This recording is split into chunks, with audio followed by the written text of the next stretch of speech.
Hey guys, welcome to Sippin' and Spillin' with Sid from 3 Mississippi. I hope you're having a good week and a good day. Hello, sir. I know I can't come out on the porch without him wanting to be in my lap at least for a minute for some loves, right? Guys, lots going on this week. So I'll give you the quick recap here. We have something exciting happening this weekend, which I will get to in just a minute. I'm going to save the best for last, I guess. And it's kind of an odd thing, but also kind of cool.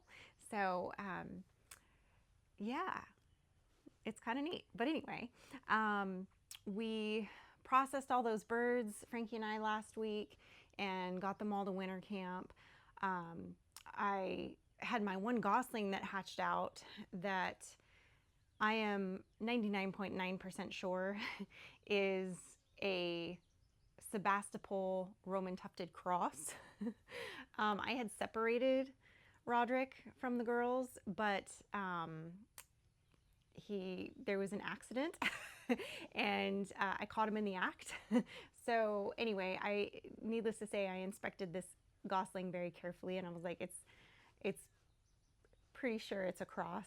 It had the slightest little tuft on its head and it still had like the saddle back as if it were a Sebastopol girl. But I'm like, well, I can't market this as a Sebastopol gosling because I'm not sure that it is 100%.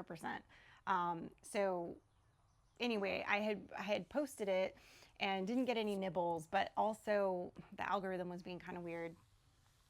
But last month or 2 months ago, I had posted in the Mississippi Bulletin that I had some, and obviously I ended up selling those. And the one gal messaged me again. I had told her, check back with me in about a month. Well, it's been about a month and a half. And she messaged me and she was like, hey, do you have any? And I said, look, I've got one and it's a cross, I'm pretty sure. And she's like, do you know if it's male or female? And I'm like, I'm pretty sure it's a female, but I'm also not 100% sure. Um, so anyway, but she actually works at the vet that I take all the dogs to and the cats when need be, and in town. And they're in town part of the week, and then they're in West Point the rest of the week. And sometimes on the same day, just later in the day, they kind of rotate through because our little town just doesn't have enough cats and dogs to keep them in business 9 to 5 every day. So anyway, so she's actually one of the gals that works down there. So she's going to come by after work on Friday in the afternoon, like 11:30 or whatever, and come get her gosling. So got that taken care of because I was already like, man, maybe I'll just raise it up part of the way and we'll process it and try goose because like I can't seem to get any takers on this. Plus it's a crossbreed, so it very well could be a mule. Like I don't know. So anyway, because there's not a lot of, the internet was no help. Sometimes there's no help on the internet when there's weird things that like you didn't intend to happen and like there's no real record of it ever happening to anybody else. I know there are people that sell in Mississippi like Pilgrim, I think it was Pilgrim and Toulouse, both mixed with Sebastopol. But generally, Sebastopols, they're sort of sought after, so you usually want to keep them separate. And I thought I had, but that's another story.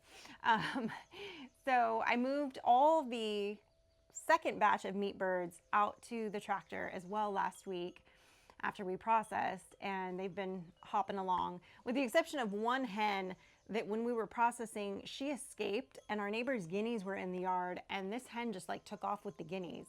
So I told Frankie, I was like, just leave, I'm not gonna go chasing her all over God's creation. I was like, just leave the pen door open, put some feed in there, and we'll see what happens. Anyway, she ended up wandering back in, so I closed her in, and the next morning I moved all the birds out there. So there's this one like older meat bird in there with all these little, like fledgling style, birds. And but it's fine. She was kind of on the smaller side anyway, so I'm like, it's actually fine that we didn't process her, and she's doing fine with all them, so it's all good.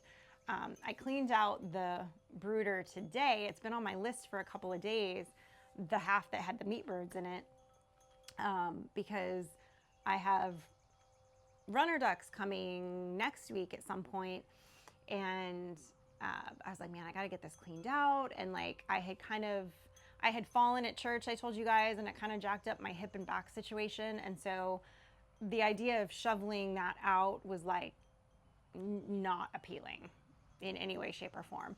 So I was like, I'm just gonna hold off a couple days. It's not hurting anything. Nothing's living on it right now. It's fine. So today I was like, I went to bed really early last night, and I was like, you know what? I'm gonna get up. I'm gonna take care of it tomorrow, and I did. So we'll see if I pay for that tomorrow, but I think it'll be all right. So I just shoveled it all into the back of the Polaris and dumped it over in the compost pile. And then I took some of the sand that I use in the big coop. Now we still have that tarp in there lining. If you guys remember when we built the brooder, by the time we got all the walls up and the roof on, we were out of time to do the flooring and the inside walls before the birds were coming. And the the glue that you use for the flooring has a very strong scent, and birds are very susceptible to fumes and things. So I always, tell people when they're like, oh, really? I'm like, canary in the coal mine. There was a reason that they brought them down there, because they're very sensitive to anything that's toxic. And so, and can be. So I didn't want to do the floors and risk, having the fumes still be strong enough in there for them and have it be an issue.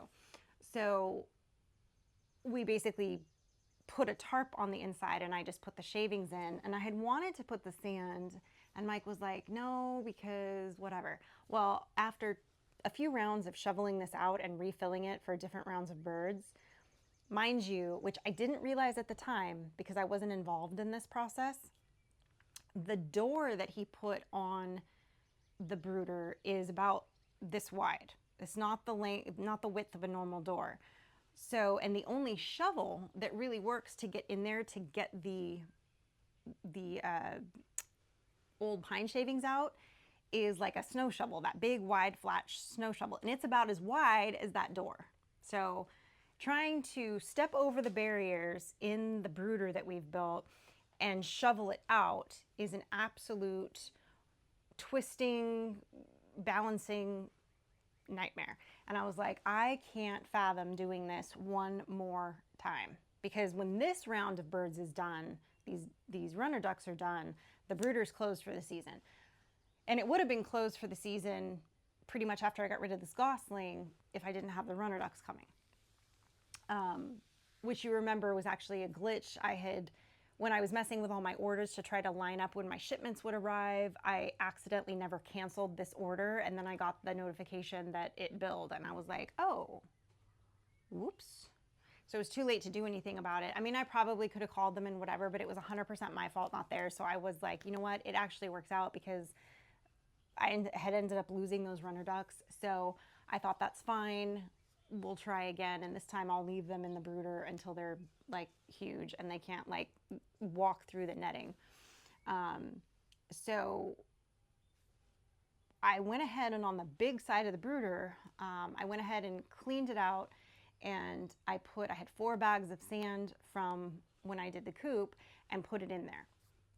And I went ahead and put the gosling and the one random chick that I have that's in there from my last round of meat birds, because they always send you one exotic chick, whatever.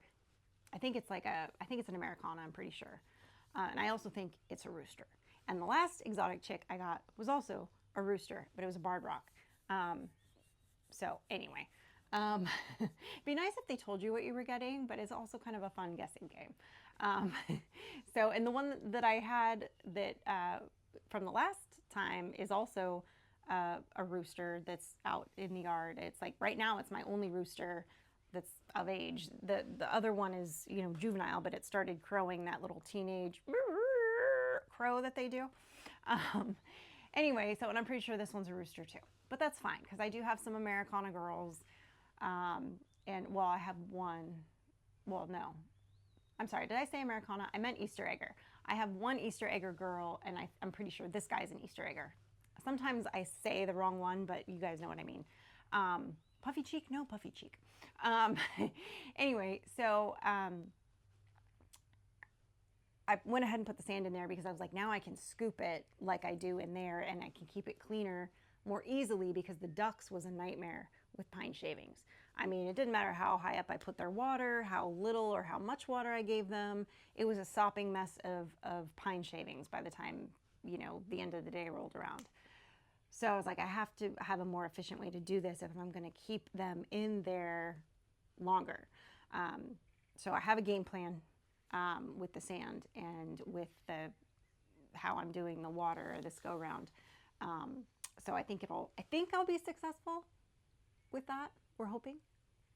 We're gonna see how it goes. But I think it'll be all right.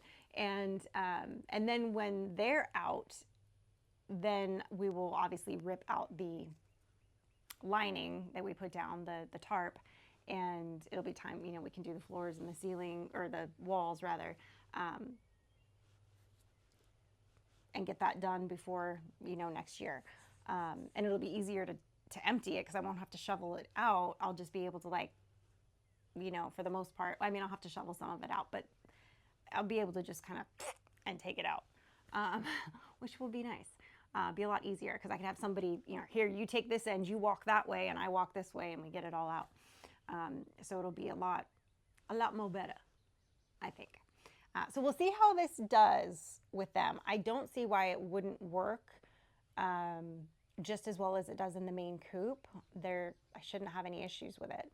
And if that's the case, if this theory holds true, this is a game changer for in the future brooding the birds, because not only will I not have to gut the brooder in between each group of birds, and sometimes in between, taking them all out, putting them in a tote, and then cleaning it, and then putting them all back in. Not only will I not have to do that, I won't have to clean it out completely in between batches of birds either. I'll be able to scoop it all out, just like I do daily, and I can go through and, once the birds are out, really scoop it thoroughly. And then if I need to add a bag of sand or a half a bag of sand, I can. So I think that's going to be also more cost effective in the long run, because of how much pine shavings you end up going through, and how often, I have to add new pine shavings like almost daily, to kind of zhuzh it, and then you have to go through and empty it and then put them back in, and it's a whole thing. So, when we did it before, when we had our brooder, we had it on a dirt floor basically. So it was a lot easier to do like the deep pile method of it, and then shovel it out at the end of the season, back down a bit, and then let it kind of calm down for a year. In a man-made structure, or in a tote, or in whatever, you don't have that ability to have it like kind of compost on itself. So, and then be able to clean it out, at the end. So anyway, I think this is going to be a really good game changer for me. And I think it's going to be much more better. Much more better. The bees are doing great. I know Bart came and checked on them yesterday. I didn't hear any bad reports, so I'm assuming all is well with that. And they have been just flitting around the garden and everywhere. If you watched Tuesday's video, you saw that we started strip grazing the Sai, the ram, and the goats. And I've got Tashka with them. And then I have Kusi in with the ewes. And we ran a line of hot wire in their pen so that they could become hot wire broke. And so far so good. They have not gone past that barrier since they initially touched it and realized that's spicy. And then the next morning after we did it, Tashka and Dan were still on the correct side of the hot wire fence in their strip. But Caroline and Anne and Sai were on the other side. And I think what happened was one of two things. Either something spooked them and they all kind of like pushed through it, under it simultaneously, or something like that. Like I feel like because even when I turned the hot wire off and pulled it back to get them to come through, they were super hesitant. They were like, it's spicy. I can still see it over there. Like, it's spicy. they didn't want to come through. Caroline came through a lot more easily, but like Sai was the last one. He was like, I don't trust this, like, you know. So I don't know what happened exactly, but it hasn't happened since. So, and it's been a few days. So I think something spooked them, or they got in a tussle over something and they got like, you know, pushed under through whatever. Um, but you know, that's why we do these things. You know, they're not just like loose in the pasture right now. They're in a paddock that's being strip grazed. So it kind of gives everybody a little bit of a learning curve too. You know, like we always say, we start small and we can fail small. If we start too big, then it's, you know, then they're lost in the creek in, you know, 40 acres back there or whatever. Um, so, so it's good to start small and build these things up, if you would. But so that's where all of those guys are right now, and everybody's healthy, happy, doing great. And of course, Mike's garden is going crazy. But we got a few months ago. This is like the big news. We got a few months ago. I was contacted by somebody who works for, and I'm going to forget the name of the paper right now, but it's like the Tupelo something something. I don't remember. Um, which I guess I should have looked at the email before I hopped on here, but I didn't because that's how my brain works. It's some kind of Tupelo newspaper that's put out, you know, locally. And I don't remember how they heard of us or whatever, but they were aware of our channel and that we were from California and that we moved out here, and they wanted to interview us. Well, there was a series that was in the winter, and he was like, we'd really love to interview you in like the spring because we'd like to get some outdoor shots. And obviously in the winter, everything looks dead and nasty. So, I mean, not nasty, it has its own beauty, but like it's not going to translate well, you know, in a photo as nicely. And, you know, obviously Mike's garden is not up and running. And like, you know, it's just one of those things where it's just not, it's not the best time if you're going to come photograph it. So then there was a series of like, how about this week? How about that week? And either we couldn't or they couldn't. And then we would schedule it. And then he would message me, the reporter would message me, and he'd be like, it's my daughter's graduation that night or that day, or it's this or it's that. And I was like, okay, well, just let me know, you know, and he'd come back with this date. And anyway, so I don't know how many times we ended up rescheduling, but it's official. We're doing it this Saturday. He's coming to the farm to interview us for the paper and take some pictures. And so I'm kind of curious to see like what kind of questions they're going to ask. You know, Mike and I have been interviewed for different things. Like some people from podcasts have interviewed us before. If you've been with us for a very long time, you know that there was a brief period where there was a production company working with us that kind of wanted to make us not Duck Dynasty, but like that kind of vibe of a reality show. They wanted it, you know, more down to earth, down home, not one of these reality shows of like, you know, who's stalking who, housewife kind of, you know what I mean? And then COVID hit. And so everybody ended up passing on it because they weren't making any new shows at the time, because it was really hard for filming in those scenarios because there was a lot of testing and PPE and all these steps that you had to take in order to be able to film. And so anyway, it was a whole thing, especially in California at the time. So that ended up really not anything happening from it. They reached back out to us again since we'd moved, and it kind of got kicked around a little bit, and it got partway down the field, and then it got quiet again. So we have been interviewed many, many times in these kinds of capacities. So not nervous about that at all, but because I like to yap, you know me, but curious as to like what their take or their vibe on, I guess, the interview will be. Because a lot of people like to focus on, you know, you're from California, how did you get into this? Like, people forget that California is a really big, active agriculture state. And so they just think of, you know, LA and Hollywood and the movies, and that's what they think of when they think of California. And that's, in reality, a very small portion of California. So I don't know if that's going to be their focus or if it's going to be, you know, country boy returns home after all these years, back to his roots kind of thing, or a mix of both. I don't know. But I think it's going to be interesting to, you know, I'm always curious what people are curious about, I guess, when it comes to us, because, you know, we're weird in our own way, I guess. You know, I have tattoos and pink hair, and people don't expect me to be out back processing chickens, and that's okay. You know, I like to subvert expectations occasionally. And, you know, Mike is sort of this